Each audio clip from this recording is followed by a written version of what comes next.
Assalamualaikum warahmatullahi wabarakatuh. Halo semuanya, saya Latifah Nur dari mahasiswa Ilmu Komunikasi dengan NPM 203516516469.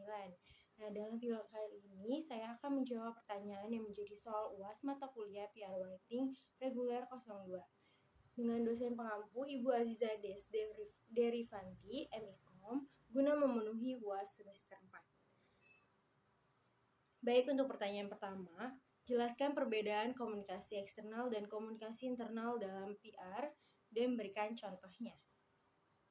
Komunikasi eksternal dalam PR. Komunikasi eksternal adalah komunikasi yang dilakukan di luar dari perusahaan untuk mendapatkan keinginan, keuntungan, dan juga terjalinnya kerjasama yang baik antara kedua belah pihak sebagai cara untuk meningkatkan citra perusahaan di mata publik. Sedangkan komunikasi internal dalam PR adalah komunikasi yang dilakukan di dalam antara perusahaan dengan para karyawan, manajer, supervisor, pemegang saham, direksi perusahaan, dan termasuk yang berhubungan dengan perusahaan secara internal. Contoh yang pertama yaitu komunikasi eksternal. Contohnya, seorang PR melakukan pengumuman dan penerbitan melalui majalah, poster, atau brosur dan disebarkan kepada publik. PR juga melakukan jumpa pers yang kemudian diliput oleh media dan disiarkan melalui televisi ataupun radio. Contoh komunikasi internal dalam PR adalah seorang PR juga melakukan pemindahan dan penempatan karyawan dan juga merekrut karyawan-karyawan baru dan mengadakan family gathering atau sebagainya yang berhubungan hanya dengan internal dalam perusahaan saja. Untuk pertanyaan kedua, yaitu jelaskan perbedaan antara komunikasi lisan dengan komunikasi tertulis dan berikan contohnya. Pertama, kita bahas komunikasi lisan terlebih dahulu. Komunikasi lisan dengan cara mengucapkan kata-kata secara lisan atau secara langsung dengan lawan bicara.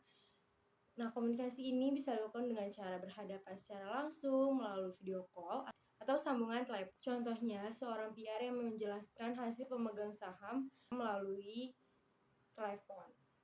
Nah, komunikasi tertulis adalah komunikasi yang dilakukan melalui tulisan seperti kegiatan surat menyurat, melalui pos, telegram, teks email, dan lain sebagainya. Nah, contohnya adalah seorang PR yang mengirim surat kepada kliennya dan seorang PR yang memberikan informasi melalui email kepada pelanggannya untuk memberikan informasi terbaru mengenai produk-produknya. Selanjutnya pertanyaan ketiga atau yang terakhir yaitu definisikan job desk dari PR writing dalam kegiatan PR.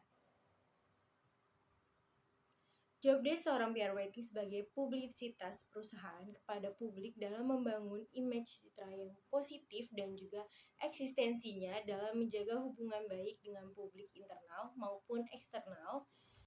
Nah, job desk lainnya yaitu PR writing juga membuat naskah siaran pers atau press release mengenai kegiatan perusahaan kepada wartawan melalui media. Nah, PR writing juga membuat surat pembaca yang berisikan tanggapan, sanggahan, dan klarifikasi sebagai hak jawab atas informasi yang dinilai salah dan merugikan perusahaan. PR writing juga membuat vektorial atau iklan untuk mempromosikan produk atau jasa dari perusahaan.